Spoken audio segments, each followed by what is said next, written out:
with these devices is maturing the hardware and software for actually doing full 3D tracking and mapping with the device. So our goal is to give devices a human scale understanding of space and motion. So just a little bit of a technical dive on what's in these devices. We have specialized hardware and software for tracking the motion of the tablet itself. So what we have on the left side is a feed of the fisheye lens, and you can see the cameraman right behind you, as well as all these green points, which basically is the computer vision stack running. But what it allows us to do is if I move the tablet to the left and right, you can actually see I can actually draw the path of the devices in real time. So what this means is that I basically have the ability to have motion capture capability in a device stand unto itself. So if I were to just unplug this cable and walk around the whole Moscone Center, I would actually know roughly where that was relative to where I was in real time. So we would draw a long path. The other thing that we have in these devices is an integrated depth sensor. And what that allows us to do is capture 3D geometry of the surrounding environment. So this is kind of a third-person view of with people standing in front of us. And you can kind of see the shape. You can see this table here. And rotate it, and you can see the profile view of the doors and under the shelf. That's incredible. And so what this allows us to do is not only understand where the device is, but the geometry in front of us. One of the things we can use this for is actually controlling the camera inside of a game.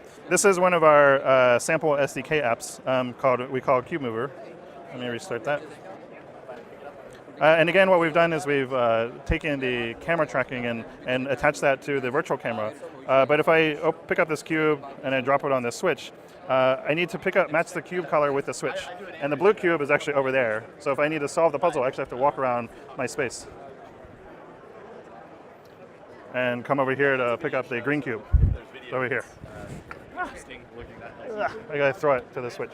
So anyway, that's a little awkward to do on camera, but what it basically means is that if I move through my environment, I can actually use that information in the game. So it sort of introduces this idea of motion gaming in space into a mobile device. And when can we expect any of this technology to sort of filter its way down to main consumer devices? So we're actively maturing this hardware, and we're going to be releasing dev kits later this year to allow early adopter software developers who are really excited about exploring this space. But we're also in very active conversations with OEMs and manufacturers to start incorporating this technology into hardware. We would be very excited to see consumer-grade hardware coming into the hands of lots of people next year.